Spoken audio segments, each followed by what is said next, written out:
kopi, ya ini suatu hal yang menarik ya.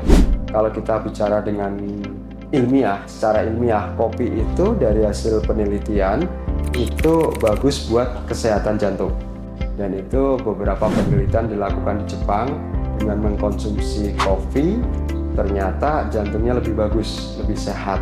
Kenapa? Dengan kopi kita itu seperti diajak berolahraga tetapi kita tidak bergerak. Kalau orang berolahraga dia bergerak, maka yang terjadi di jantung adalah denyutnya akan meningkat. Tapi dengan kopi jantung kita denyutnya meningkat, tapi itu suatu training untuk membuat jantung itu mengoptimalkan aliran darah yang memberi makan ke dia. Nah, begitu kebutuhan jantung itu meningkat, maka kalau pembuluh darahnya tidak bertambah, kita tahu pembuluh darah jantung kita itu cuma ada 3 utama. 1 pembuluh darah jantung kanan, pembuluh darah jantung kiri depan, dan pembuluh darah jantung kiri belakang. Nah, begitu kita olahraga, kita aktivitas, maka kebutuhan jantung meningkat, tetapi jalannya tetap 3 ini aja, nggak bertambah, nggak ada jalan tol dan sebagainya. Maka yang terjadi adalah pembuluh darah kecil-kecil yang ada di cabang-cabang jalan utama ini, dia akan teraliri. Kalau dia teraliri, dia akan hidup.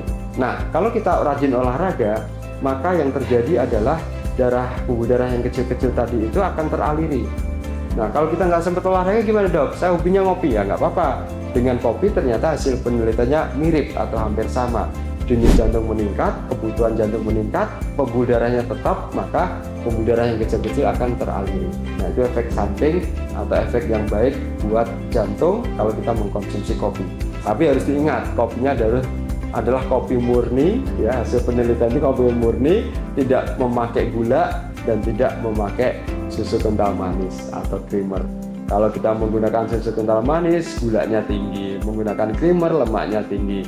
Maka yang bagus adalah kopi murni tanpa gula, tanpa creamer, tanpa susu.